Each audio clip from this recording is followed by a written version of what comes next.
Berjumpa kembali bersama Al-Hikam Channel. Saya hijrah ke Mekah 3,5 tahun, saudara.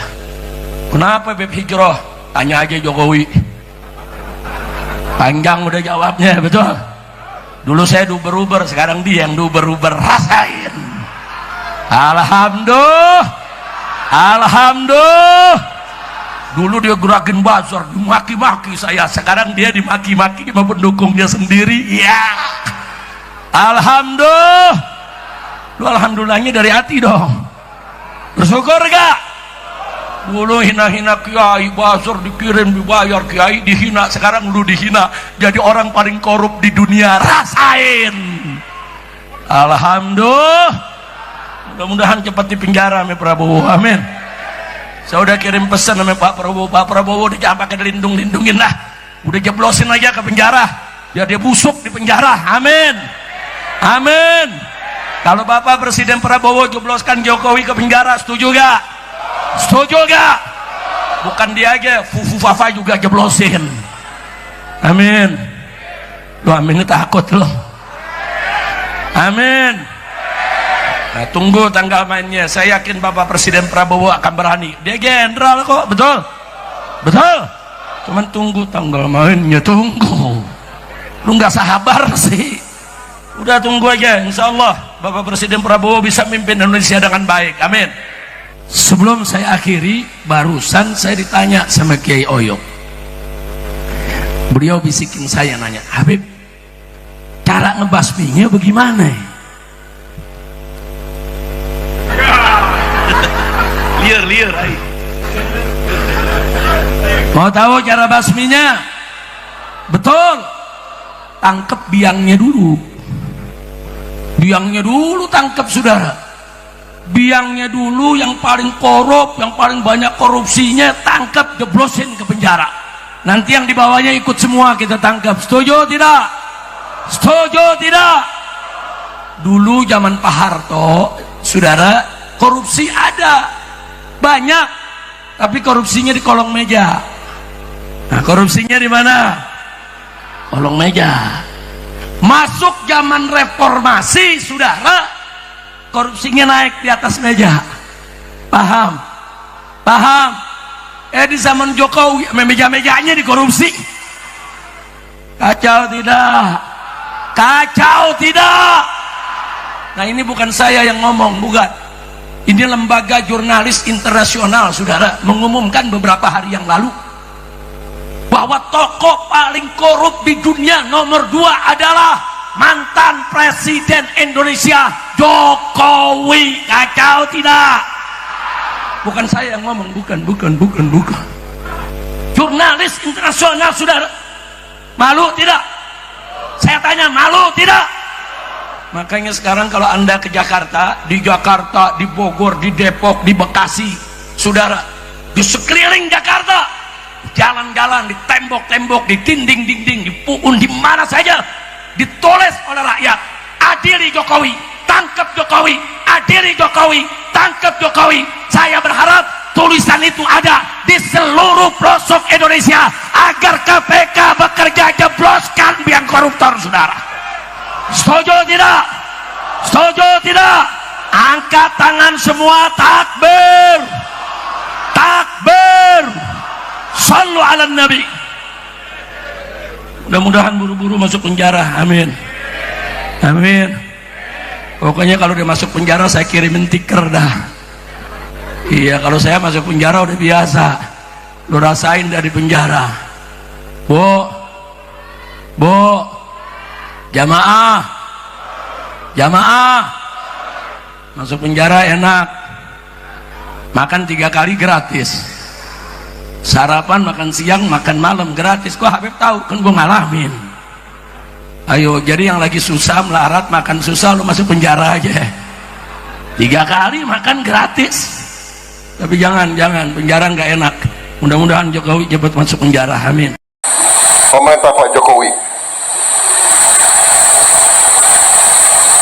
saya bukan membela orang, terus terang aja.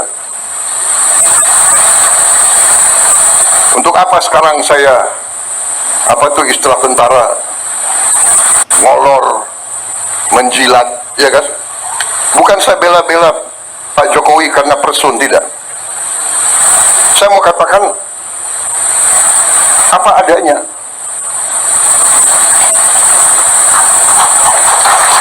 Ya, kita semua ada kekurangan. Semua pemimpin ada kekurangan. Jangan memfitnah, jangan menyerang. Kita semua punya kekurangan. Mau buka-bukaan, yang gak enak. Kita diajarkan nenek moyang kita, orang tua kita, mikul dhuwur mendem jero. Orang tua hormati yang baik. Kita sebagai yang muda berani juga ngoreksi, tapi ngoreksinya dengan cara yang baik, yang sopan. Saya kira itu ajaran ustadz-ustadz saya. Saya bukan orang yang terlalu baik. Agama saya akui di depan Muhammadiyah, aku akui. Tapi saya ingat ajaran ustadz-ustadz saya. Tidak boleh dendam, tidak boleh maki-maki, ya kan? Tidak boleh sakit hati, tidak boleh benci. Ya. Tuhan aja memaafkan kok. Manusia meneruskan permusuhan. Saya ini dikalahkan oleh Pak Jokowi. Dan menteri-menteri saya banyak yang ikut mengalahkan saya. Diam, Aguan, berapa banyak pun uang yang kau punya, berapa banyak pejabat yang telah kau sogok, berapa banyak pun pasukan yang telah kau siapkan, demi Allah kami siap bertempur untuk membela masyarakat Banten dan rakyat Indonesia. Saya baru dengar baru-baru ini beritanya. Mulai sekarang Aguan akan saya bahas kau di setiap ceramah-ceramah saya, saudara-saudara. Tidak ada urusan saya. Takbir! Sekarang kau berurusan dengan Bahar bin Ali bin Smith. Saya nggak peduli seberapa banyak kau punya uang. Makanya keluarga Nabi sama pewaris Nabi saat ini diadu domba. Duriat Nabi sama ulama dibentur-benturin, habaib sama kiai dibikin ribut.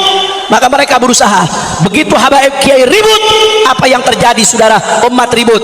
Ada upaya pembelokan bahwa yang menyebarkan agama Islam di Indonesia katanya bukan Wali Songo, tetapi adalah orang-orang klan Ba'lawi dari Yaman. Ini adalah bahtera Ahlul Bait Rasulullah. Ada bahtera Sadah Al-Abi Alawi dengan tariqah Alawiyah yang diusung oleh Sayyidina Al-Faqih Muqaddam, dilanjutkan dengan Al-Imam Al-Haddad. Orang Wahabi ngaku aswaja, betul. Kabib ngaku aswaja. Lihat di Rabita Alawiyah itu di anggaran dasarnya aswaja ala tariqah al-alawiyin, tariqah ba'alawi, aswajanya tariqah kabib. Kalau sudah naik di bahtera cinta kepada keluarga Rasulullah, insya Allah selamat dari dunia sampai akhirat, saudara. Amin ya Allah, amin ya Allah, amin ya Allah. Ini adalah upaya pembelokan sejarah secara sistematis yang tidak mempunyai dasar, karena mereka ingin hari ini orang-orang yang dinisbatkan kepada orang-orang yang dulu berperan dalam kesejarahan itu mendapatkan bagian-bagian penghormatan dan privilege dari apa-apa yang mereka klaim sebagai pahlawan, yang mereka klaim sebagai bagian daripada leluhurnya, padahal tidak terkonfirmasi oleh data apapun bahwa leluhur mereka adalah para pejuang. Makanya saya mau tanya, jawab yang kompak semuanya. Umat Islam siap cinta kepada Rasulullah, siap cinta kepada Ahlul Bait, siap naik bahteranya Ahlul Bait. Aku cinta Rasulullah tapi tidak cinta kepada Ahlul Bait, dusta atau tidak? Siap ikuti Ahlus Sunnah wal Jamaah? Takbir! ada, bahkan leluhur mereka ada data sejarahnya di Leiden. Saya pernah ke Leiden, Belanda, bahwa mereka adalah leluhurnya orang-orang yang bekerja sama dengan Belanda. Bahkan ketika Ratu Wilhelmina ulang tahun, mereka mengadakan selamatan. Adalah Ahlul Bait, keluarganya baginda Nabi Muhammad, Sayyidina Ali bin Abi Thalib wa Fatimah Zahra wal Hasan wal Husain radhiyallahu anhum, mencakup istri-istrinya Nabi, saudara, dan mencakup zuriatnya baginda Nabi Muhammad. Kalau ada orang yang ngaku-ngaku turunan Nabi, pertama harus tanya hasil tes DNA-nya mana. Saya cucunya Nabi, mana tes DNA-nya? Kalau cucunya Nabi, tes DNA-nya hasilnya J1. Kalau hasilnya G, itu jangankan dia cucu Nabi, orang Arab aja bukan. Habib kah sing aku cucu Nabi sudah dites DNA, Bu. Saudara-saudaranya di Yaman 180 orang, ake-akeanane haplogrupe G gatel. Lamun putune Nabi haplogrupe J. Kita baca ratib haddatnya Habib Umar bin Abdurrahman Al-Attas, kita baca ratib Al-Attasnya Habib Ali Habsyi, kita baca simtudurornya, habaib lainnya yang kita ikuti ajarannya, baca wiridnya. Ini adalah bagian dari bahtera keluarga Rasulullah. Tanyakan mana buktinya menurut ilmu nasab dan ilmu sejarah. Saya sudah meneliti, Bu, para kabib-kabib Baklawi yang ngaku putune Nabi, ikut saya teliti dalam kitab-kitab nasab mulai abad ke-4, 5, 6, 7, 8, 9, terbukti dengan pasti bahwa mereka bukanlah keturunan baginda Nabi besar Muhammad sallallahu alaihi wasallam. Dan wajib bagi siapa saja yang tahu untuk memberitahu orang lain. Wajib bagi siapa saja yang tahu untuk tidak mengakui mereka sebagai turun Nabi. Haram hukumnya ngakui dudu putune Nabi sebagai putune Kanjeng Nabi. Siapa Wali Songo? Penyebar agama Islam di Indo. Sebelum datang ke Sokaraja, ada kiai dari Wonosobo datang ke rumahnya Kang Mas Agus Mariono. Di sana membawa kitab Kalla Saya'lamun, karangan Mbah Maimun Zubair Sarang, Rembang. Di dalam kitab itu ternyata Mbah Maimun Zubair mengisbat, menetapkan bahwa al-awliya'ut tis'ah mu'zamuhum min zurriyati Rasulillahi sallallahu alaihi wa alihi, bahwa Wali Songo itu adalah keturunan baginda Nabi besar Muhammad. Keterangan Mbah Mun itu ada di kitab Kalla Saya'lamun ketika menafsiri Inna a'tainakal kautsar fasalli li rabbika wan inna syani'aka huwal, bahwa kata Mbah Mun, para penyebar agama Islam di dunia, wabil khusus di Indonesia ini, adalah kebanyakan mereka adalah keturunan baginda Nabi besar Muhammad. Seperti di tanah Indonesia, yang pertama namanya Maulana Malik Ibrahim, kemudian Sunan Ampel Rahmatullah, kemudian Sunan Giri, Sunan Bonang, Sunan Kudus, Sunan Derajat, Sunan Muria, Sunan Kalijogo, Sunan Gunung Jati Syarif Hidayatullah, iku doang kita mah bisa nyanyi niku. Sunan Gunung Jati Syarif Hidayatullah. Teger ngedeleng penyanyi nek. Teger ngedeleng penyanyi nek, alhamdulillah. Tapi ternyata zaman sekarang ini ada upaya pembelokan dari para orang-orang yang tidak bertanggung jawab, bahwa yang menyebarkan agama Islam di Indonesia katanya bukan Wali Songo, tetapi adalah orang-orang klan Baklawi dari Yaman. Ini adalah upaya pembelokan sejarah secara sistematis yang tidak mempunyai dasar, tidak mempunyai dalil.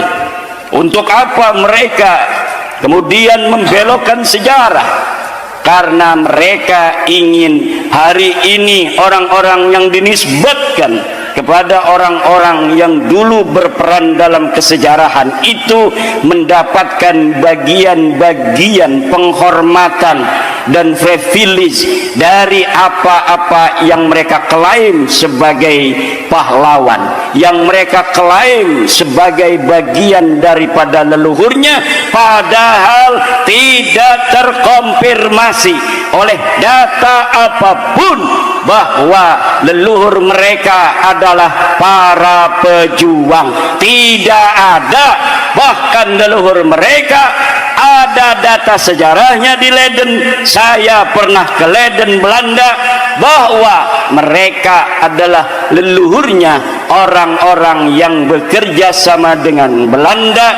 Bahkan ketika Ratu Wilhelmina ulang tahun, mereka mengadakan selamatan, mereka mengadakan pesta, ulamanya membuat doa-doa suci untuk Ratu Belanda, mendoakan agar Ratu Belanda ini umurnya panjang, kerajaannya bisa terus langgeng, menjajah negara kitanya bisa terus dilanjutkan.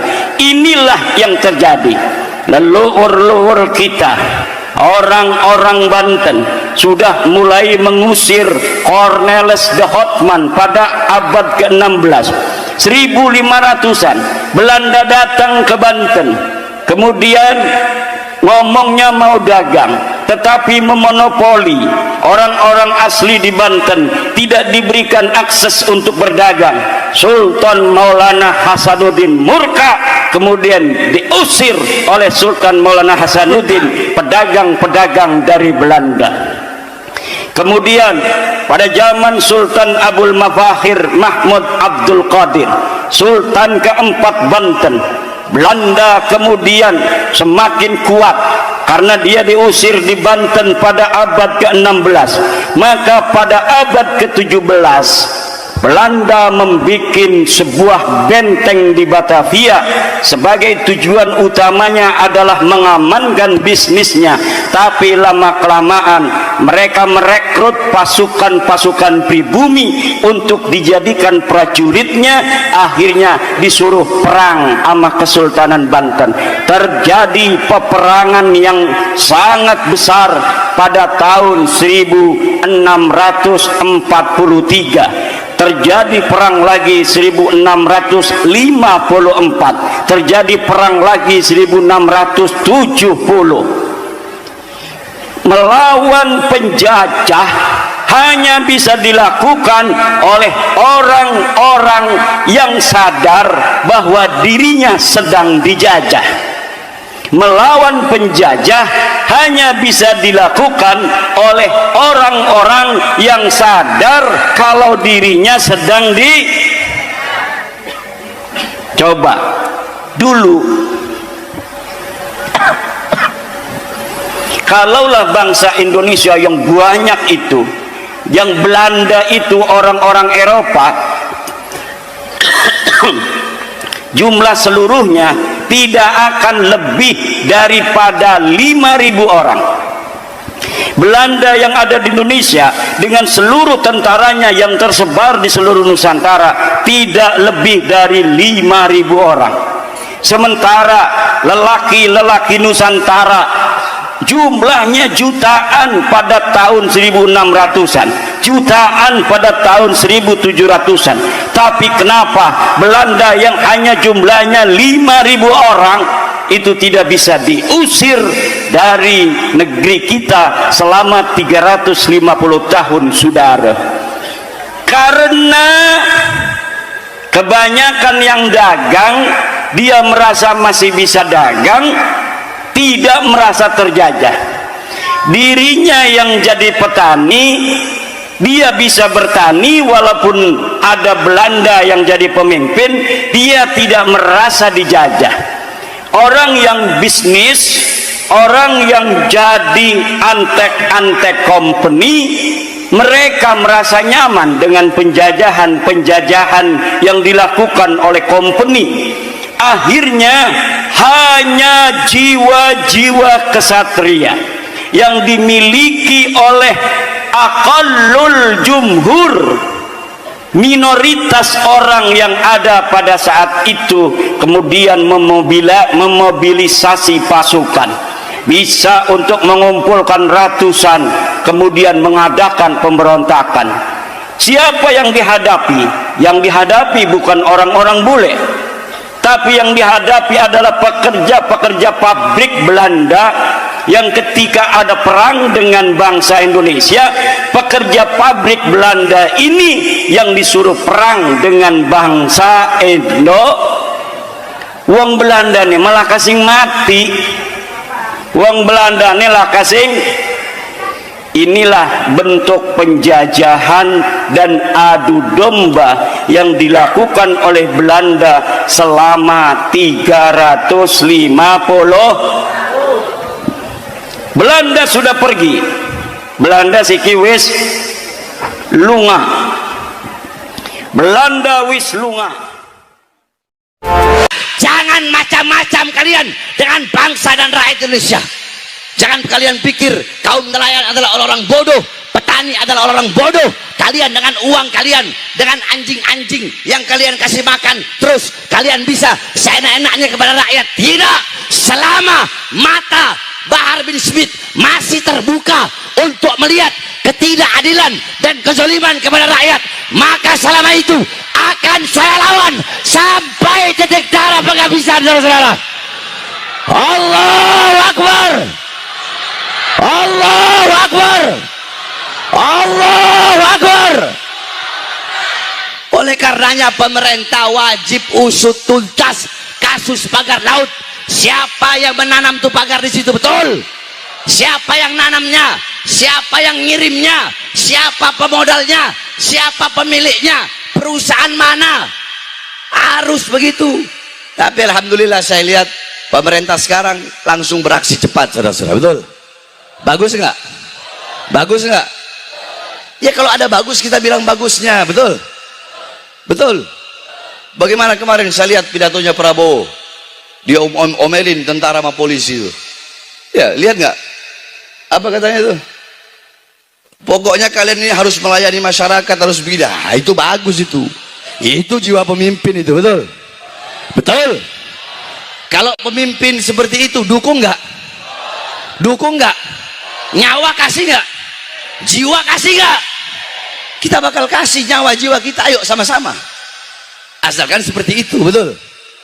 Pro kepada rakyat, berpihak kepada rakyat, betul-betul melayani rakyat, kerja untuk rakyat. Tapi Prabowo bagus, dia bilang kalau kalian nggak mau kerja untuk rakyat, silahkan kalian keluar. Bagus nggak? Tegas nggak? Nah, jangan cuma begitu, tegas juga kepada mereka orang-orang yang beruang, tegas juga kepada mereka yang semena-mena mengambil lahan-lahan masyarakat dengan ditipu-tipu segala macam, diiming-imingi dengan uang. Saudara-saudara, pagar laut di Tangerang itu viral. Kenapa? Dekat dari Jakarta. Masih banyak daerah-daerah lain yang sudah dipagar, bahkan sudah ditimbun tanah di seluruh Indonesia, di berbagai daerah-daerah di Indonesia. Masih ada lagi yang seperti itu, saudara-saudara, yang ingin dikuasai oleh mereka. Maka jangan sampai ada lagi penjajahan gaya baru, betul? Mereka mau bikin di situ Pantai Indah Kapuk 2 katanya. Mau dibikin di di Tangerang gitu kan. Saya nggak tahu ada sangkutan atau enggak sama pagar laut, wallahu a'lam. Yang saya tahu mereka mau bikin PIK 2 di situ. Kalau mereka mau bikin PIK 2 di situ, berarti masyarakat digeser nggak? Kegeser nggak? Yang ada di PIK rata-rata orang kaya apa orang miskin yang tinggal? Orang kaya apa orang miskin? Orang kaya. Mereka bikin rumah besar-besar, nanti mereka taruh mereka punya speedboat, nanti mereka ini punya laut. Udah kayak mereka yang punya laut, nanti mereka pergi ke sana, itu laut kayak punya mereka. Nanti akhirnya masyarakat asli pribumi akan tergeser dari tanah kelahirannya sendiri, saudara. Tapi yang saya heran, ada aja ustadz kiai yang masih belain. Ada ustadz kiai yang masih belain. Udah gitu yang paling banyak belain begal nasab. Yang ada di belakang ini begal nasab. Woi goblok, kalian suka ngomong pribumi, tapi kalian lihat dong, bukankah Tangerang masyarakat pribumi Indonesia? Kenapa kalian hianati rakyat? Ngomong pribumi tapi hianati rakyat, betul? Malah pro kepada PIK 2, betul? Malah pro keaguan. Gimana? Katanya Ustadz, Gus, Kiai, Habib, katanya belain umat, belain rakyat. Mana? Hah, orang-orang kayak begitu kumpul 1000 orang, saya makan sendiri, saudara. 1000 orang kayak mereka sini, saya sendiri, saya hadapi. Kayak mereka 1000, asal jangan keroyok ya, satu-satu. Paham? Jadi masyarakat sudah pintar, gak bisa dibohong-bohongi, betul? Betul? Makanya saya tanya, pemerintahan sekarang ini bagus nggak? Bagus nggak? Bagus nggak? Dukung nggak? Dukung nggak? Selama pemerintah Prabowo mengeluarkan kebijakan-kebijakan pro rakyat, memihak kepada rakyat, kami dukung 1000%, betul? Tapi kalau mengeluarkan kebijakan yang menyengsarakan rakyat, yang memiskinkan rakyat, yang memperbudak rakyat, yang bikin susah rakyat, maka akan kita lawan. Tidak akan berhenti sampai mati, tidak akan mundur walaupun harus hancur, saudara-saudara. Allahu Akbar. Indonesia merdeka, merdeka, merdeka. Allahu Akbar. Heran, yang jadi jongos-jongosnya yaitu yang suka ngomong-ngomong begitu tuh. Saya ibu-ibu ngomong pakai muqaddam sebagai orang bayang yang tidak ada sejarahnya, tidak ada sosoknya. Ini disangka dibayar oleh Cina katanya. Ini Kiai Imad ini membatalkan nasabah Balawi karena dibayar oleh Cina. Kata saya, urusannya apa Cina sama saya? Apa untungnya Cina itu sama batalnya nasabah Balawi? Sekarang kan di Banten lagi ada proyeknya Pak Jokowi dulu, proyek strategis nasional, namanya PIK 2. Saya kan nggak ngomong mau setuju, mau menerima, mau menolak, saya nggak ngomong. Itu banyak orang-orang yang musuh-musuh Pak Jokowi itu sekarang lagi menolak proyek strategis nasional PIK 2. Lalu karena saya diem aja, tuh lihat Kiai Imad, kalau nasab Habib aja dikejar, tapi adanya penjajah Cina katanya di Tangerang, Banten, dia diem saja. Aktivis-aktivis sudah menolak, tapi Kiai Imad diam saja. Itu tanda bahwa isu nasab ini dibayarin oleh Cina PIK 2 katanya. Bos, itu PIK 2 itu proyeknya Baklawi, bos. Aguan itu orang Cina, tapi yang ngejalanin proyeknya itu Baklawi, namanya Mu'annas Al-Aidid. Dia Baklawi, dia Kabib. Kalau saya ngelihat Baklawinya, saya langsung nolak. Tapi orang nolak, orang menerima itu harus tahu apa yang ditolak, harus tahu apa yang diterima. Jangan kita nggak ngerti apa-apa kita menerima, jangan kita nggak tahu apa-apa kita menolak. Saya nggak ngerti pik 2 ini jenis kelaminnya apa, ini makhluk model apa ini pik 2. Kenapa? Karena saya belum mendapat penjelasan sebenarnya seperti apa, proyeknya apa, manfaatnya apa, kerugiannya masyarakat apa kalau diterima. Nah, kalau sudah ada ilmu koma bi an ilmu bipik wa PSN, baru kita boleh mengatakan menerima, boleh mengatakan menolak. Nah, karena saya komisi fatwa, ketua komisi fatwa Majelis Ulama Indonesia Provinsi Banten, kemarin saya di SMS, Kiai hari Minggu tolong survei di PIK, ini dari perintah MUI Banten. Nanti komisi fatwa yang menentukan secara maqasidus syariah apakah diterima ataukah tidak. Kata saya, buat apa kalau kita terjun ke lapangan tapi tidak tahu master plan-nya apa. Saya mohon dikirimkan dari PIK gimana, dari bapedanya gimana, dan alhamdulillah sudah dikirimkan baru kemarin di mobil. Saya baca, tinggal saya terjun ke lapangan. Baru setelah kita tasawur, nah kita menentukan hukum itu harus tasawur. Al hukmu bisyai'i far'un an tasawurihi. Menghukumi sesuatu adalah cabang dari tasawurnya. Kalau kita menghukumi sesuatu, menerima atau menolak tanpa tahu tasawurnya, maka itu orang gendeng. Tasawurnya dulu, tasdiknya dulu, lalu bagaimana manfaatnya, madaratnya kita timbang secara maqasidus syariah, baru kita menentukan sikap. Tapi banyak orang yang kesusu, belum apa-apa menerima, belum apa-apa menolak. Lah harus ditimbang. Setiap proyek yang dijalankan oleh negara pasti tujuannya kesejahteraan rakyat, Bu.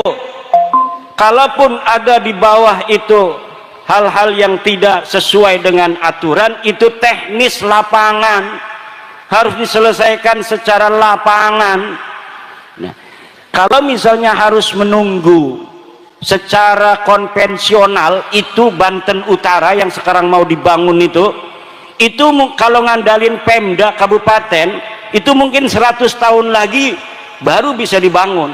Makanya ibu-ibu kalau ada pembangunan dari pemerintah, terima dulu, nanti dilihat madarat manfaatnya, jangan nolak aja, nanti nggak maju-maju. Pak Camat mau bikin jalan, nih apa nih tujuan Pak Camat, kita tolak karena mungkin Pak Camat ini mau nyari untung. Jangan begitu, maslahatnya buat rakyat, maslahatnya buat masyarakat. Jadi sekali lagi, bahas nasab ini bukan karena sesuatu hal di lain kita, ini adalah intern Nahdlatul Ulama. Karena yang masih percaya Habib putune Nabi ku ya cuma NU. Wong lian mau suara percaya Habib iku putune Nabi sing jaman bengen. Muhammadiyah iku ora percaya Habib putune Nabi sing bengen. Bagaimana Imaduddin, ya, bukan Imaduddin itu, Hadamuddin itu. Bukan dia agama, tapi celakanya dia tentang keagamaannya. Bagaimana menyerang para habaib?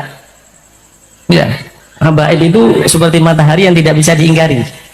Dari generasi ke generasi mereka keturunannya, apalagi dari Imam Ali Zainal Abidin, Sayyidina Husain, bahkan juga dari Ahmad bin Isa al-Muhajirullah yang pindah dari Irak ke Hadramut. Demikian juga Habib Ubaidillah yang namanya Abdullah tapi merubah diri, dia mengatakan tidak pantas saya mengatakan Abdullah, tapi dirubah diri menjadi Ubaidillah yang dihujat habis sama imat itu.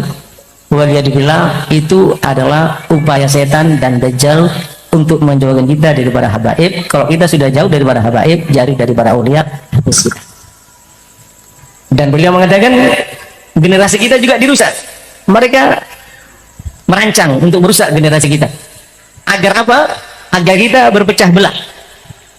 Generasi demi generasi, sejarah pun dirusak. Ya, sekarang imat yang tanpa ilmu itu berani ngomong yang walaupun dengan kebodohannya, ya.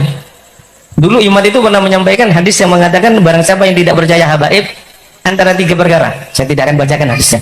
Saya pernah buat konten sama Waladi Ahmad itu, dia nonton sampai 50.000, yang komentar ribuan, yang menghujat saya habis-habisan, dikatakan budaknya Yaman. Ini pernah dibawakan sama Hadamuddin tadi, bukan Imaduddin ya. Hadamuddin tadi pernah dibawakan orang yang tidak percaya habaib atau Nabi antara 3. Pertama, dia orang munafik ya, imam munafik. Yang kedua, bisa jadi ya, imam munafik, bisa jadi dia itu pada waktu dilahirkan ibunya berhubungan dalam keadaan haid, bercampur dengan darah haid. Bisa munafik, bisa dia adalah yang benih, jadinya dia, bahannya dia dari darah haid. Itu Imam itu pernah bicara itu. Sekarang menentang habis-habisan. Klan Ba'alawi yang panggil Habib ini, jangankan sebagai keturunan Nabi, orang Arab saja bukan. Maka sesudah terang benderang seperti matahari di siang hari, dalil-dalil yang menyatakan batalnya dari klan Ba'alawi ini, husnudzon itu tidak lagi dibolehkan. Haram hukumnya husnudzon kepada nasabnya Ba'alawi sebagai keturunan baginda Nabi besar Muhammad SAW.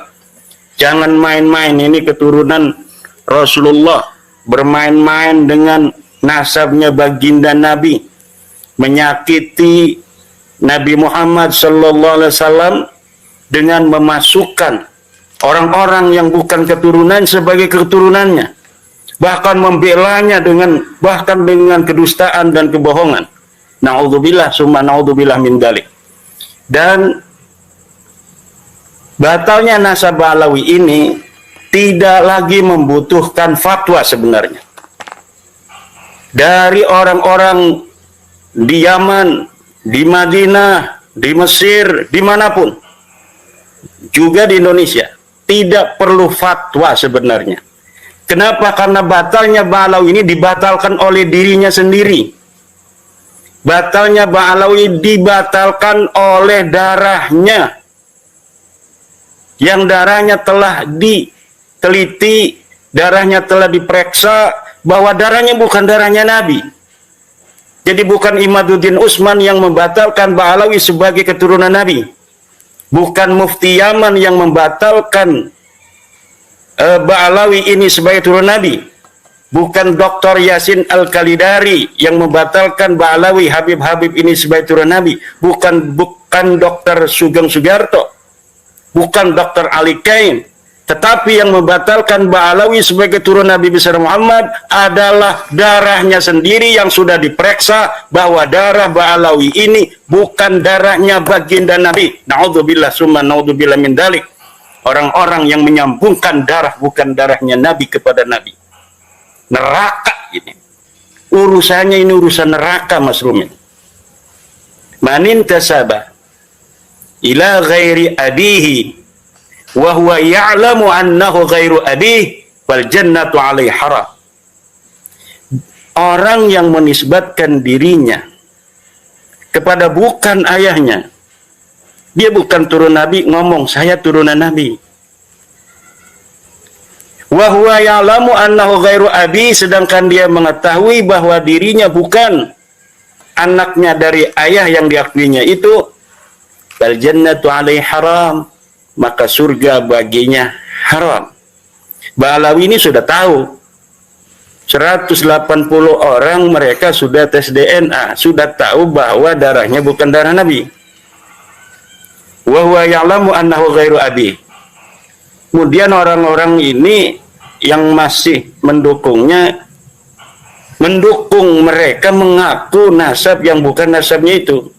Maka ini merupakan al-i'anah alal maksiyah, bertolong menolong terhadap maksiat dan menyakiti Rasulullah dengan memasukkan kepada keluarga Rasulullah orang-orang yang bukan keluarga Rasulullah, memasukkan kepada turunan Rasulullah orang-orang yang bukan keturunan Rasulullah.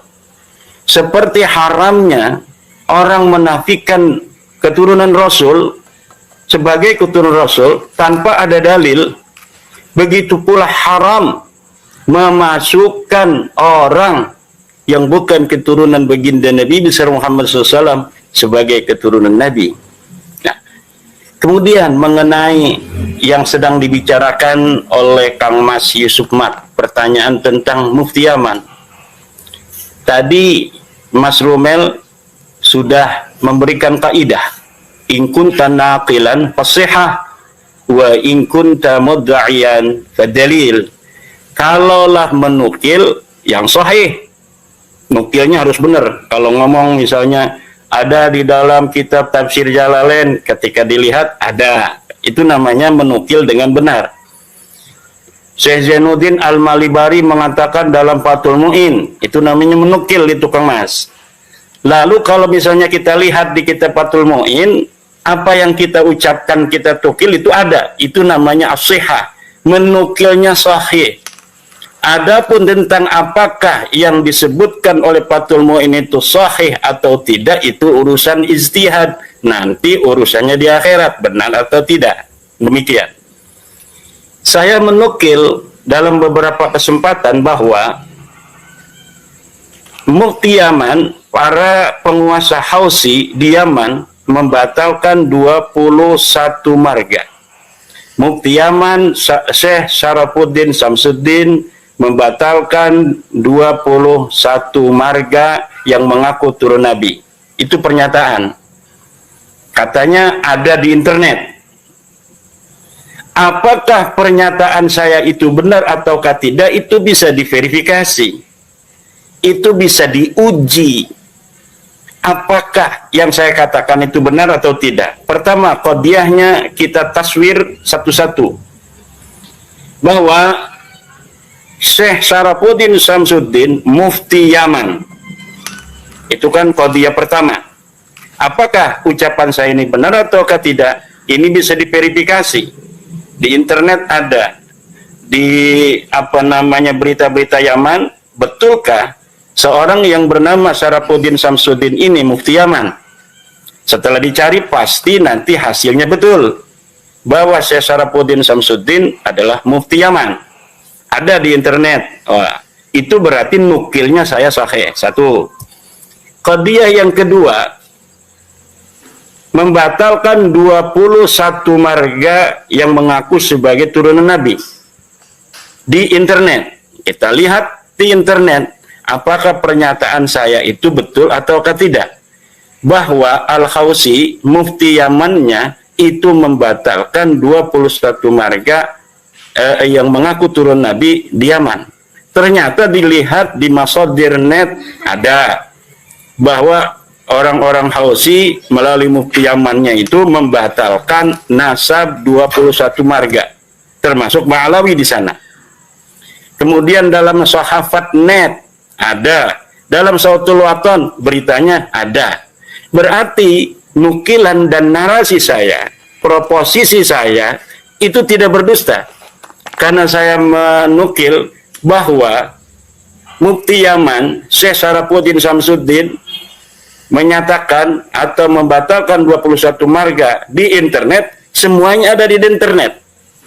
Mengenai apakah sahih ataukah tidak, berita itu bukan saya yang harus dinyatakan saya berdusta atau tidak, tetapi adalah portal berita itu, apakah dia benar ataukah tidak. Tetapi bagi seorang penukil, saya nukilnya sudah sahih, bahwa saya menyatakan ada berita itu, ternyata beritanya itu ada. Itu namanya menukil sahih. In kunta naqilan fasihatu. Berbeda dengan kalau Mas Romel menukil atau Ba'alawi menukil. Kalau menukil itu selalu kalau ditelusuri tidak ada. Misal, bagaimana tentang apakah ada berita sejaman tentang nasabnya Ba'alawi bahwa Ahmad bin Isa punya anak bernama Abdullah? Ada di manuskrip, tapi manuskripnya belum boleh dibuka oleh donatur. Ya, apa urusannya donatur itu dengan manuskrip yang tidak boleh dibuka? Kenapa donatur itu tidak boleh membuka manuskrip yang telah dibeli dengan mahal itu, yang telah diambil di luar negeri? tidak ada lain kecuali dusta. Tidak ada lain kecuali dusta. Manuskrip itu tidak pernah ditemukan. Apabila orang masa lalu dari Ba'alawi di abad 9, 10, 11, 12, 13, 14 tidak bisa menemukannya, bagaimana orang yang ada di sekarang ini bisa menemukan? Karena apa, Kang Mas?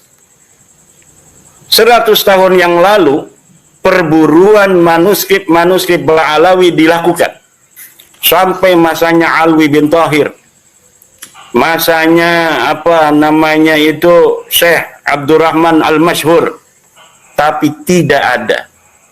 Kenapa tidak ada? Sebelum abad ke-9 manuskrip yang menyatakan tentang nasab Ba'alawi tidak ada lagi jawabannya, kecuali karena memang nasab Ba'alawi diciptakan pada abad 9. Sebelumnya mereka tidak dikenal sama sekali oleh sejarah, oleh ahli nasab sebagai keturunan baginda Nabi besar Muhammad sallallahu alaihi wasallam. Kemudian tukilan in kunta naqilan fasiha, pencipta daripada nasab Ba'alawi namanya Ali As-Sakran. Dia punya kitab Al-Burqatul Musiqa. Di dalam kitabnya itu dia menyebut nama-nama ulama masa lalu di abad 5, abad 6, abad 7, abad 8, abad 9. Tapi ketika ditelusuri, diverifikasi, nothing. Tidak ada. Apa yang dia katakan palsu. Seperti Ali As-Sakran mengatakan bahwa Ibnu Samurah, ulama abad ke-5, telah mensahihkan nasab Ba'alawi.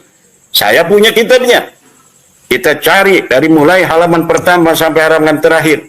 Tidak ada. Ibnu Samurah menyebut nasab Ba'alawi. Jangankan menyebut nasab Ba'alawi, menyebut tokoh Ba'alawi satu pun tidak. Padahal Ahmad bin Isa telah ada di Yaman, versi Ba'alawi 317 Hijriah.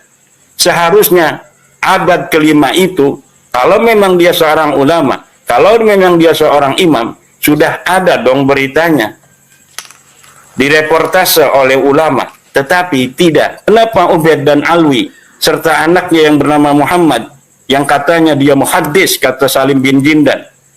Alwi ini katanya muhaddis, dia belajar kepada ulama-ulama ahli hadis.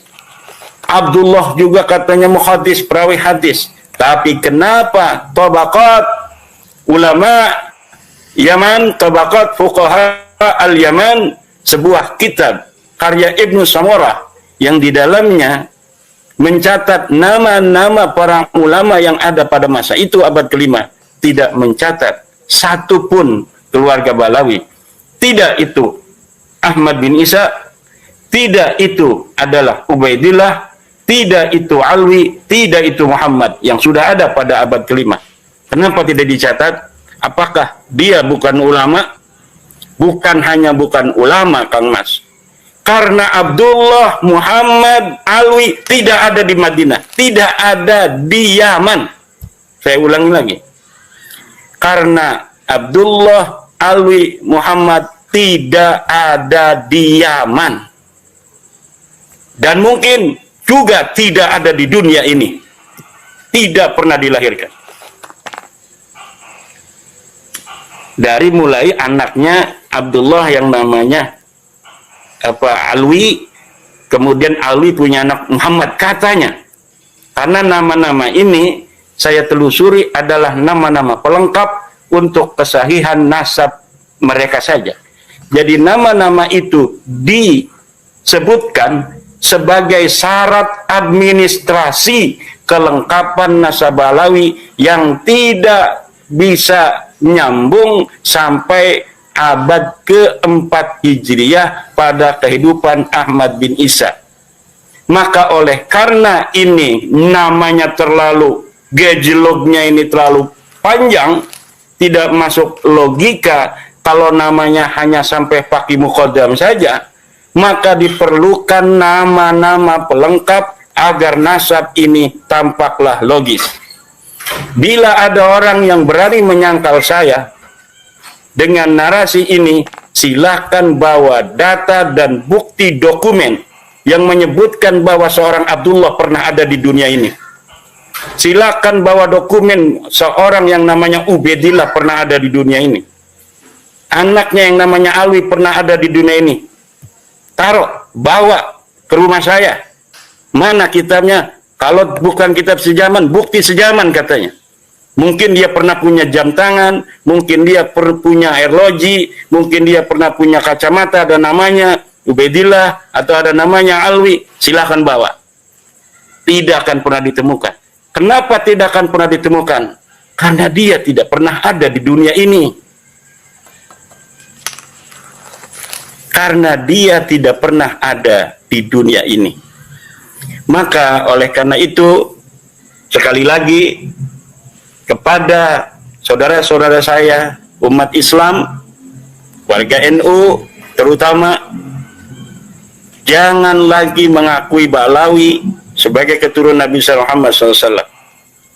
Dan yang dulu-dulu pernah mengakui, sekarang untuk bertobat dan berhenti mengakuinya. Kalau mereka ada yang jadi ulama, hormati sebagai ulama saja. Kalau ada yang jadi bupati, hormati sebagai bupati saja. Kalau ada yang jadi RT, hormati sebagai RT saja.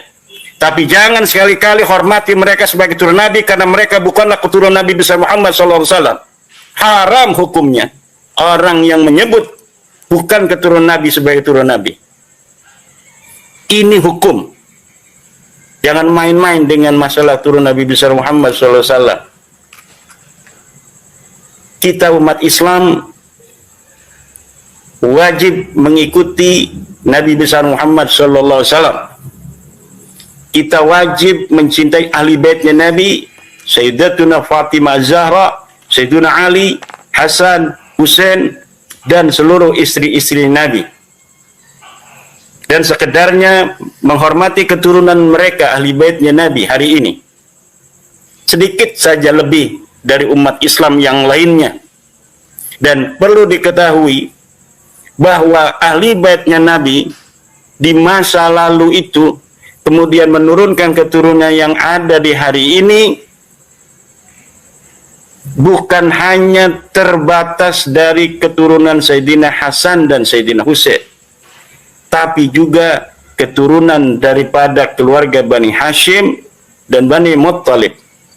Mereka sama kedudukannya sebagai keturunan ahli bait yang tidak boleh memakan zakat. Lah kalau Ba'alawi, ya bukan, dia bukan ahli bait, bukan keturunan ahli bait, bukan keturunan Bani Hashim, bukan keturunan Bani Muttalib. Keturunan Bani Arab itu seperti orang-orang Ali Irsad yang sudah terbukti hasil tes DNA-nya J itu orang Arab. Al-Qatiri, hasil tes DNA-nya Al-Qatiri itu orang Arab. Basalamah itu orang Arab, itu Kindi. Tapi kalau Ba'alawi ini Arab aja bukan. Kalau Basalamah, Al-Qatiri itu orang Arab. Hasil tes DNA-nya lihat di pemilik DNA. Banyak lagi marga-marga Arab yang ada di Indonesia ini yang mereka lebih layak dihormati dari kearabannya. Karena kita ada perintah walaupun hadisnya itu kurang sahih untuk menyayangi orang Arab. Tapi kalau Ba'alawi ini dalam tes DNA itu bukan termasuk orang Arab. Jadi sekali lagi masalah Mufti Aman itu sudah tidak penting lagi, karena yang membatalkannya orang Indonesia, Imaduddin Usman, dan sekarang ratusan ulama yang mempercayainya, yang telah mengkaji sendiri, kemudian mereka mempercayainya. Jadi bukan mereka taklid pada Imaduddin Usman, karena kitabnya saya sebutkan, kemudian mereka membaca. Jadi mereka bukan taklid pada Imaduddin Usman yang sekarang ini sudah membatalkan Ba'alawi, tapi mereka berpikir karena logis, ilmu nasab, ilmu matematika, bisa dilihat ada kitabnya, oh ya nggak ada ini, batal. Oh dilihat ini hasil tes DNA-nya di penelitian DNA, oh sakat, G dilihat, oh orang mana ini, orang Arab bukan, batal, gampang sekali kan. Bagi orang yang mau untuk mencari sedikit waktu meneliti, berpikir sedikit saja, akan sama kesimpulannya dengan saya, Kang Mas Yusuf, bahwa Ba'alawi ini bukan turun Nabi. Ini bagi orang-orang yang mau berpikir sedikit saja atau meluangkan waktu membaca buku saya yang hanya 20 lembar atau yang 30 lembar. Dia meluangkan waktu sedikit, insya Allah akan sama kesimpulannya. Dan dia bukan pengikut Imaduddin Usman, tapi dia pengikut ilmu pengetahuan. Karena Imaduddin Usman hanya menukil dari kitab-kitab nasab. Itu yang menyatakan bahwa Ahmad bin Isa tidak punya anak namanya Ubaid, tidak punya anak namanya Abdullah. Dari situ saja sudah ketahuan nasabnya batal, dan ulama tinggal melihat. Para kiai-kiai yang pintar baca kitab kuning di Indonesia ini banyak sekali. Dan mereka sekarang kebanyakan sudah melihat. Kenapa? Karena kitabnya sudah di-share kemana-mana. Mereka bisa membaca, sekarang mereka menginsafi bahwa Ba'alawi ini bukanlah turun Nabi.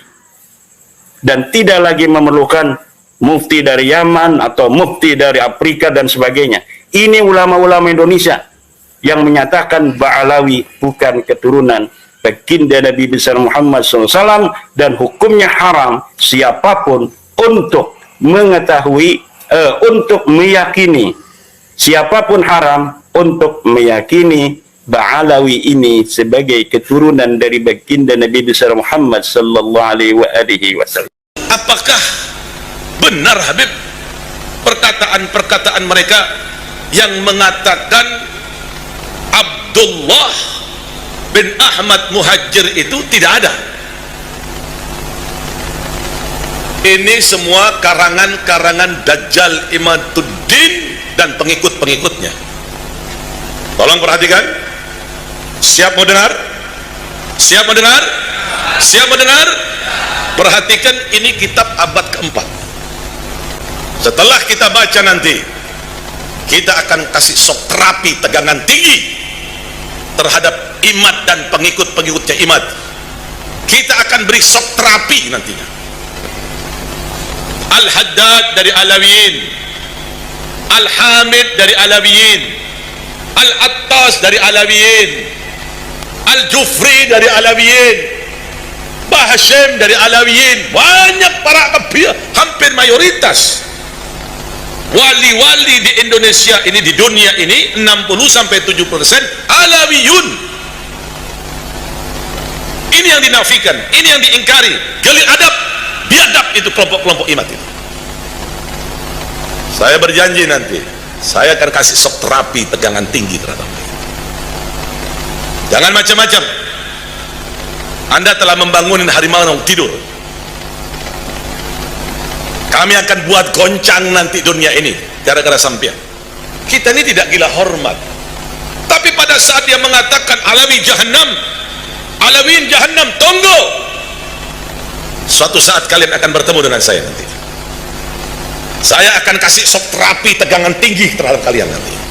Saya ingatkan kepada para santri, baik yang ada di Jember, atau yang ada di Banyuwangi, atau yang ada di Lumajang, atau yang ada di Probolinggo, atau yang ada di Pasuruan, atau yang ada di Madura, atau yang ada di Surabaya, para santri, jikalau ada kelompok-kelompok Imad, kelompok-kelompok pencaci maki Sada Alawiyin ini, pertama laporkan dulu kepada aparat kepolisian. Tapi kalau kepolisian tenang-tenang saja, polisinya tidak mau menggerak, polisinya malah memberikan fasilitas, umpamanya kita akan kasih shock terapi mereka dengan tegangan tinggi, sebagaimana kita kasih shock terapi terhadap orang-orang Syiah. Kita akan kasih shock terapi terhadap mereka. Tunggu waktunya. Kalau Syiah kita bisa sikat, kita bisa bumi hanguskan, apalagi kelompok-kelompok Dajjal Imad ini. Kira-kira dibiarkan atau dilawan? Tidak ada jalan lain kecuali kita akan kasih shock terapi tegangan tinggi nantinya.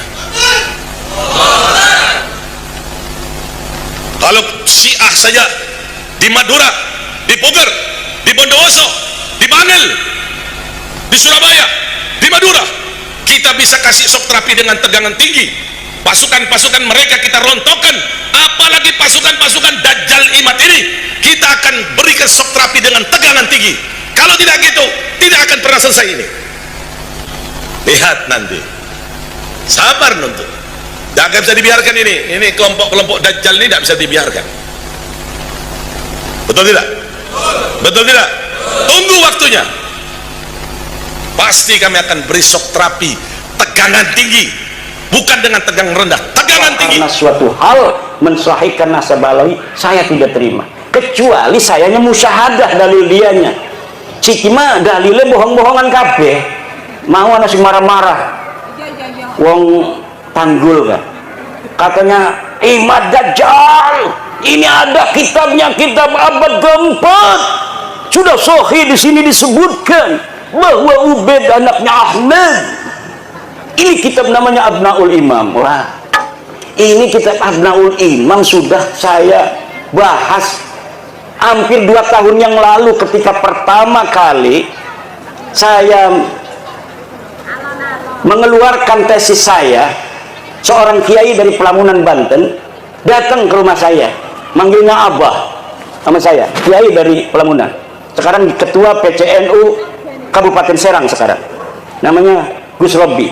Abah, ini ada kitabnya ini, karena dia mondoknya di Yaman. Ini ada kitab Abnaul Imam fi Misr wa Syam. Masya Allah, kata saya tidak ketemu kitab ini, kok Kiai Robi bisa ketemu. Sini saya lihat, saya teliti kitabnya, ternyata kitab ini adalah kitab palsu, baru dicetak tahun kemarin, tetapi mengatasnamakan tahun 473 atau 37 Hijriah. Ternyata kitabnya itu kitab aslinya 20 lembar, dikarang oleh orang yang ada di tahun 199 Hijriah. Hanya menerangkan anaknya Sayyidina Ali dan cucunya Sayyidina Ali, Abnaul Imam fi Misr wa Syam Al-Hasan wal Husain. Tidak menerangkan yang lainnya, karena tahunnya saja masih tahun 199 Hijriah. Sedangkan Ubaid itu wafatnya 383 Hijriah. Masa iya orang yang hidup di tahun 199 Hijriah bisa mencatat orang yang ada di tahun 383 Hijriah? Bohong apa raku? Bohong. Lah iki jebari marah-marah bahwa kitabnya sudah ditemukan, ini kitab abad keempat. Ya 473 kan kudunya abad kelima. Wis ngomong salah, isinya salah. Kalau misalnya kitab itu benar, itu sing cerdas-cerdas kan sing ngebela kayak Rumel Abbas, kayak Idrus Ramli, itu dulu yang akan dipakai untuk menjawab saya. Profesor Said Agil Al-Munawar pasti akan membawa dalil itu kepada saya. Tetapi kenapa mereka tidak membawa? Karena mereka pun tahu itu kitab palsu, dan kepalsuan itu diakui di mukaddimahnya ada. Mukaddimahnya ini kitab dikarang pada 199, tetapi kemudian ditambahi pada abad ke-12, ditambahi lagi pada abad sekian, ditambahi lagi oleh yang terakhir Yusuf Jamalul Lail yang baru wafat beberapa tahun kemarin.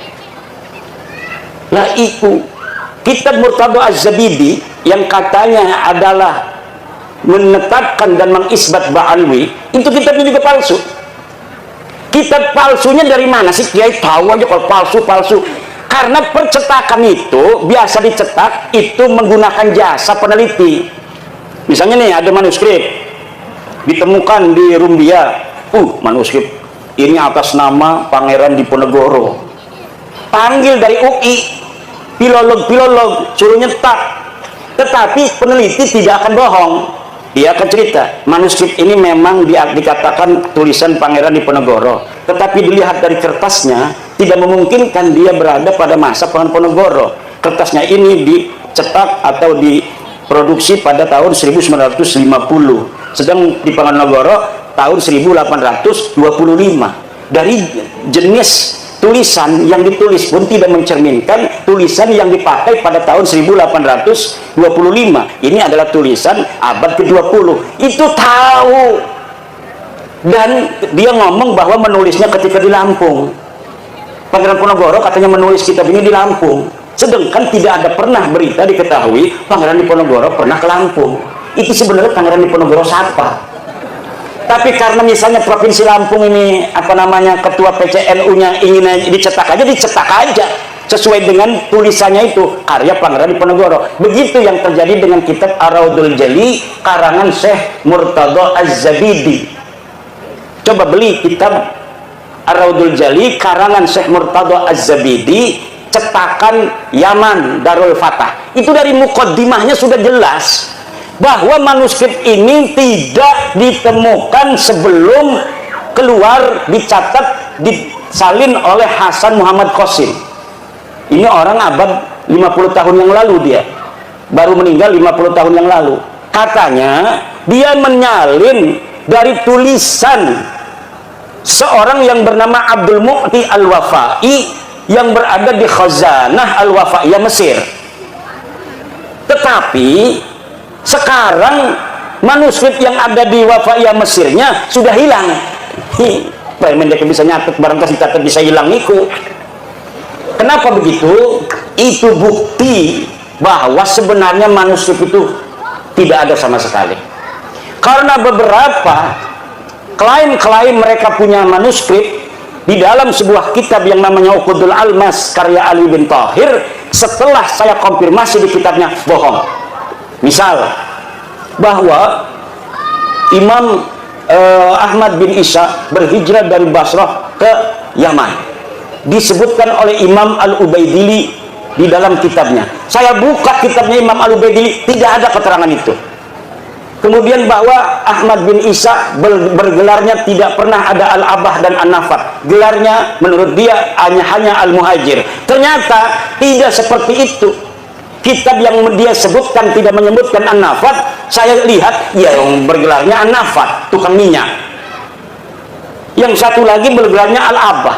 Al-Muhajir tidak pernah ada di kitab-kitab dari mulai hidupnya Ahmad bin Isa sampai dimunculkan pada 800 tahun kemudian nama Al-Muhajir sebagai alibi bahwa Ahmad bin Isa ini hijrah ke Yaman. Padahal yai Ahmad bin Isa ini orang pernah pindah ke Yaman. Lakas sama sekali berita kepindahan Ahmad bin Isa ke Yaman. Dia terkonfirmasi kitab abad kelima Al-Ghaibah karangan At-Tusi adanya di kota Madinah Al-Munawwarah. Dicari kapan wafatnya, tidak ada berita kapan wafatnya. Dicari di mana dia ini dikebumikan, tidak ada. Kenapa sampai dia tidak dicatat? Mungkin dia mati muda, tidak terlalu banyak peran dalam kehidupan. Kalau orang yang banyak peran, ketua PCNU, ya kadang-kadang anak nulis di media online. Ketua PCNU menghadiri acara pelantikan PWI Kabupaten Lampung Tengah. Berarti dia historis pernah ada di media online. Coba nama-nama yang hadir, coba lihat di Google, ketik nama Kiai Haji Suparman Abdul Karim, langsung merebet anak, dia historis, banyak yang memberitakan. Tapi kalau bapak-bapak kita yang tidak pernah ikut gabung-gabung di organisasi, dikir bening jogoa, berarti arane Samsuri, lah kan di Google mereka yang kesawut, tidak pernah ada interaksi dengan masyarakat luas. Begitu pula lah keberadaan seseorang yang dikatakan dengan kesejarahan yang begitu luar biasa, pasti ada saja orang-orang sekitar dia yang menginformasikan tentang aktivitasnya waktu dia hidup. Tetapi nama-nama Ba'alwi ini sama sekali tidak ada. Fakih Muqaddam jare bisa mi'raj 70 balen sebengi. Dia ada di abad ke-6. Banyak kitab abad ke-6 di Hadramaut, di Yaman yang memberitakan tentang ulama-ulama Hadramaut. Satu pun tidak ada yang memberitakan orang ulama di Tarim namanya Fakih Muqaddam. Laka pemaning karo keramat-keramatin. Makanya Abdul Qadir Jailani pun kalah pangkatnya oleh Fakih Al-Muqaddam. Kenapa namanya Al-Muqaddam? Karena dia orang yang paling tinggi derajatnya. Ternyata ketika dicari di dalam sejarah masa lalu, tidak ada. Sejarah itu yang perlu dokumen, bapak-bapak. Nggak usah marah-marah, wis dokumen deh. Dokumennya mana? Kalau tidak sejaman, yang primer, yang sekunder, yang kira-kira dia bisa mendeteksi orang yang ada pada abad sebelumnya. Kalau misalnya tidak ditemukan pada abad-abad yang mendekati, maka yang ditemukan yang paling dekat senajan 100 tahun ini yang akan dipakai. Nanti apabila ditemukan yang lebih tua, maka yang muda yang bertentangan yang dengan yang lebih muda ini harus namanya tesisnya ini sudah ada antitesis, sudah tidak bisa dipakai lagi.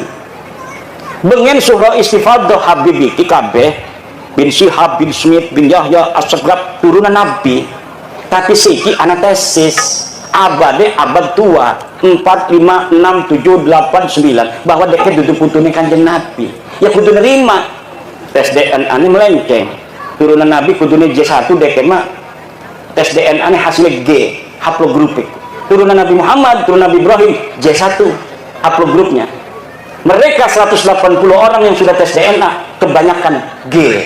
Ini menunjukkan bahwa mereka bukan hanya bukan sebagai turunan Nabi, tapi juga bukan orang Arab. Kenapa sih kepunteng-punteng Kiai Imad kok ngomong ikut terus?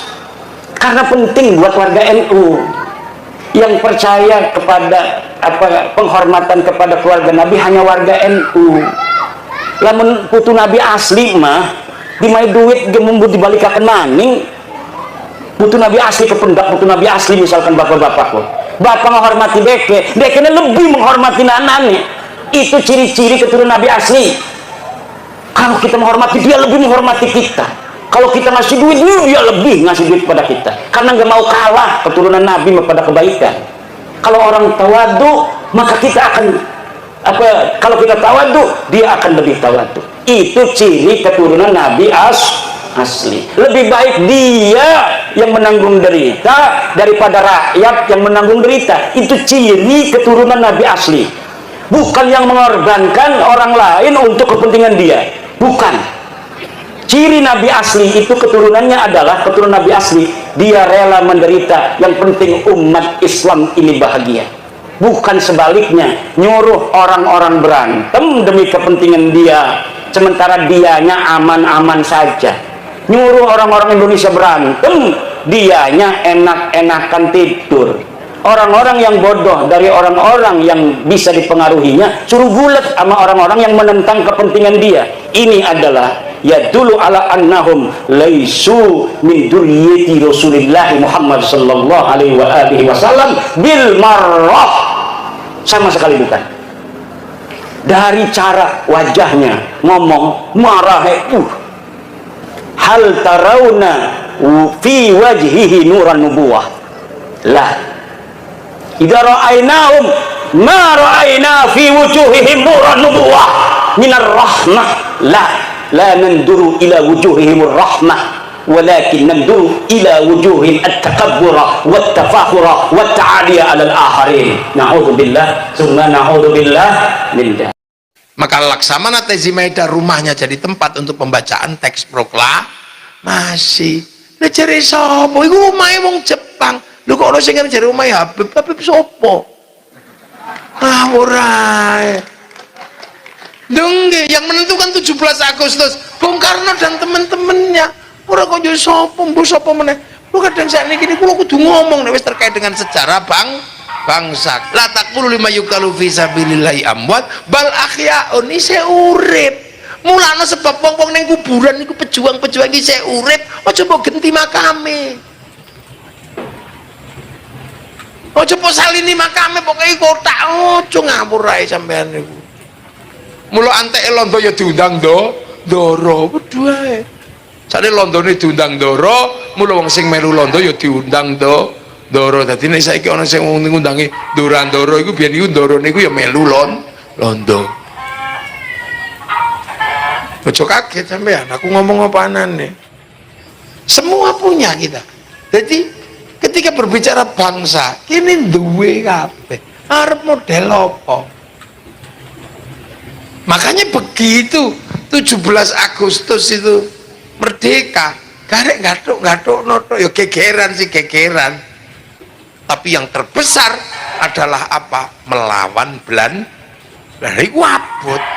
Lho mangkano sampai nek ngomongke kemerdekaan karo guyu ngene iki. Bot-bote napa wis gak nangis. Soalnya apa? Nikmati awak dhewe mengikuti peringatan kemerdekaan karo guyu karo dodol sate, karo mangan bakso. kita nggak pernah kebayang bahwa di balik kemerdekaan itu ada ribuan nyawa yang mati. Jadi awak dhewe dadi koyo ngeten iki sing mati oke ora umum. Karena apa? Untuk membebaskan harkat manusia yang berbeda-beda dicengkrem oleh penjajah. Itu carane piye? Itu ndak main-main. Pejuang-pejuang dulu luar biasa, makanya kadang kula niku nek ana peringatan kemerdekaan niku ngukur ngono lho. Kira-kira awak dhewe iki nek zaman perang ngono termasuk sing perang apa sing melayu ngono ya kudu dipikir. Kira-kira kok sing melayu. Delok le modele kaya awak dhewe niku le util niku ngoten niku.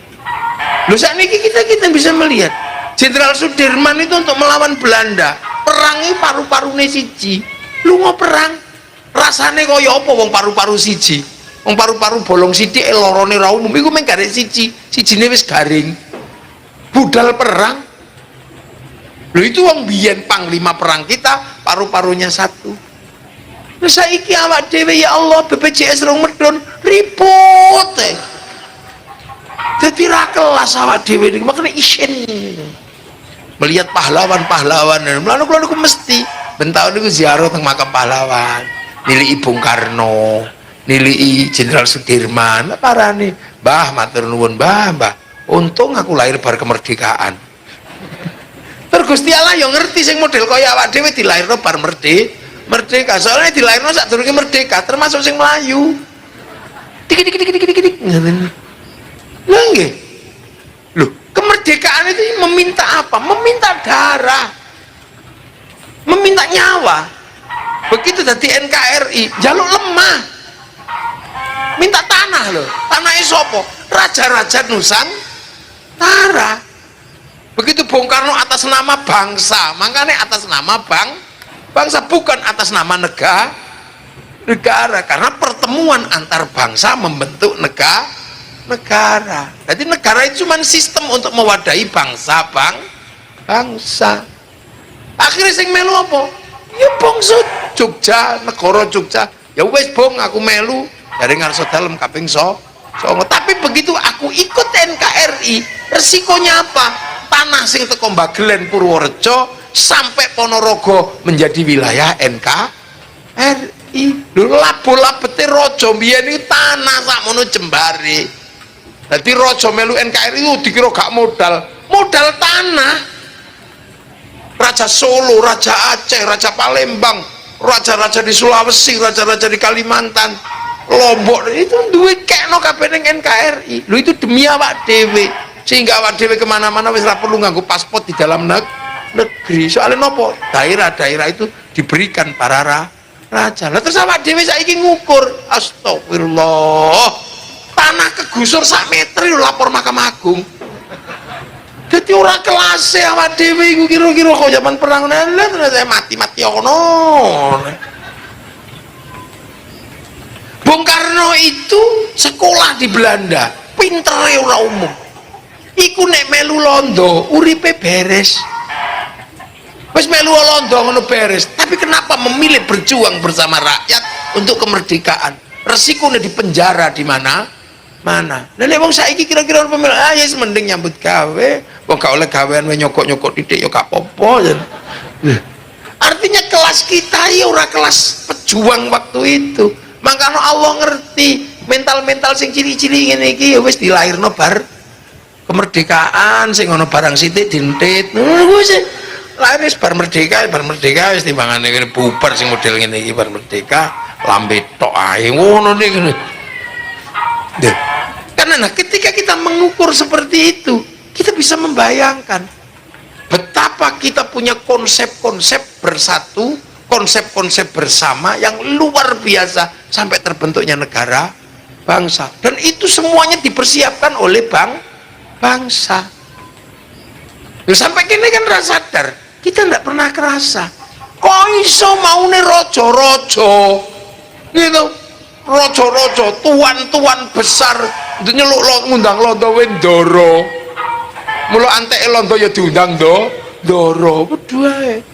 Sane londone diundang Doro, mula wong sing melu londo ya diundang Ndoro. Dadi nek saiki ana sing ngundangi Ndoro iku biyen iku Ndoro niku ya melu londo.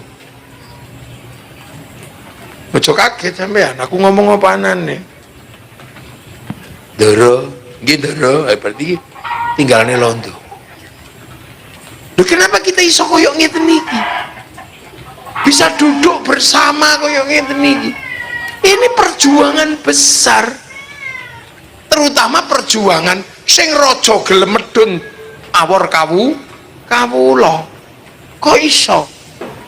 Bineka Tunggal Ika iso rukun. Karena kita tanpa sadar biyen para wali niku melokno awak dhewe. Kita diikutkan pada konsep purna manusia. Purna manusia niku nopo? Ya menungso sing ra ono liya mung sak liyane Gusti Allah. Menungso kawitan kan ya ayuhan nas, ya menungso. Niku mau dereng rampung. Ada beberapa negara yang menganggap nek kulit hitam ora menungso. Kalau warna kulitnya beda, kelasnya rendah. Mulane Afrika niku dianggap sebagai kelas 10. Makanya perbudakan dulu berasal dari Afrika. Christopher Columbus memperbudak orang Afrika. Sampai digawa ning Amerika dadekke budak, ditumpuk kaya pindang. Makanya ada legenda Amistad, orang-orang Afrika ditumpuk tadi kaya tumpukan kayu digawa ning Amerika. Urip ya syukur, nek mati buang kalen. Sampai segitu. Makanya perjuangan orang Afrika untuk merdeka di Amerika luar biasa. Nyanyi ra oleh, soalnya kulit hitam. Akhirnya nyanyi mek lambe tok, ra ono musik, lahir akapela. Musik nyontok Amerika, nyontok Eropa ya ora oleh. Akhirnya gawe musik di luar pakem Eropa, jenenge jazz. Begitu wong-wong Eropa kok pengen kok jazz kok apik, akhirnya disempurnakno dadi blues. Akhirnya jadi musik perlawanan jenengane rock. Itu di sana prosesnya panjang sampai saiki wong kulit hitam tidak dianggap sebagai manusia. Wong Jawa, Londo. Wong Jawa gak dianggap menungso karo Londo. Karena Jawa ora ditemukan Pithecanthropus. Nah, Pithecanthropus iku mbahane munyo. Mangkane Londo ngundang wong Jawa kowe. Soale kowe iku anakmu. Nyuk. Lho gitu. Anak sapi napa? Anak wedhus. Tempe, anak kucing. Anak gajah. Anak cecek. Sawiah nggih, anak pitik, utuh. Lah anak munyu. Kowe kok. Lho itu termasuk tinggalane Londo. Ngundang wong Jawa kowe. Deh, ira krasa lho. Ora duwe hak napa-napa anakmu nyuk. Makanya sing duwe hak niku sampean, isih sikil, masih punya kekuatan kaki. Panjenengan iso jumeneng. Sinuwun iso disuwuni ngarsa dalem yang berdiri di depan kita. Duh. Lah nek kowe munyuk. Mulane wong Temanggung aja ngundang kancane kowe kepriben aja. Kowe aja. Nipun Kang, sampean ngono. Tau panjenengan ngono iki jenenge kowe iku memunyo. Lah karena orang Belanda tidak pernah menganggap kita ini manusia. Lah makanya terus ketika para wali teko rene ndelok wong Jawa disatukan, ayo. Dadi wong sing padha. Makanya Indonesia menganut konsep yang diajarkan oleh Kanjeng Nabi. Ajarannya Nabi niku napa? Uripen bareng. Ning sing tanggung jawab kullukum ra'in wa kullukum mas'ulun an ra'iyati. Sira kabeh iki para pemimpin sing urip kudu tanggung jawab antarané sing mimpin lan sing dipimpin. Nah wong sing beda-beda tapi saling tanggung jawab niku nek cara Kanjeng Nabi jenenge ra'iyah. Sing saiki kita nikmati menjadi rakyat. Rakyat niku saking ra'iyah. Makanya kita bukan people. People niku vox populi, vox dei, suara mayoritas, suara Tuhan. Begitu dia mayoritas jadi diktator mayoritas. Mangkane ora cocok khilafah dengan konsep ra'iyah, ora cocok Hizbut Tahrir karo konsep ra'iyah. Kita juga bukan komunis. Kalau komunis itu proletar. Begitu banyak diktator proletar. Nah kita ini ra'iyah. Urip bareng beda agama, beda suku, sakarepmu sing penting tanggung jawab. Makanya sing maune kawula iso pidato kula, sing maune hamba sahaya iso muni saya, sing maune abdi Sunda iso muni abdi mah, sing maune undangane para dewa pukulun iso muni ulun. Itu karena apa? Konsep ro'iyah, rakyat. Makanya wong Indonesia wis ora ditakokno, wis padha turunane sapa ora penting wong Indonesia. Mulane ro'iyah ini ora penting. Angger sampean pinter ya wis dadi anake wong desa tukang derep ora apa-apa. Mondok pinter dadi kiai ora ono sing takok kuwi anake sapa kok dadi kiai. Ora enek.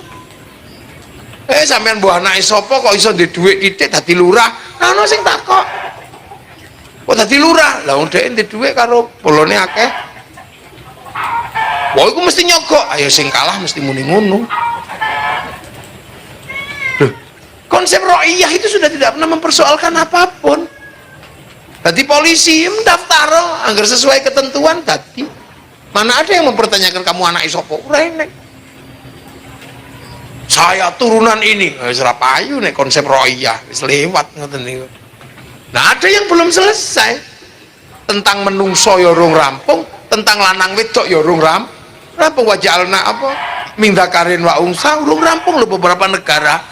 Di Timur Tengah urusan lanang wedok urung beres sampai saiki.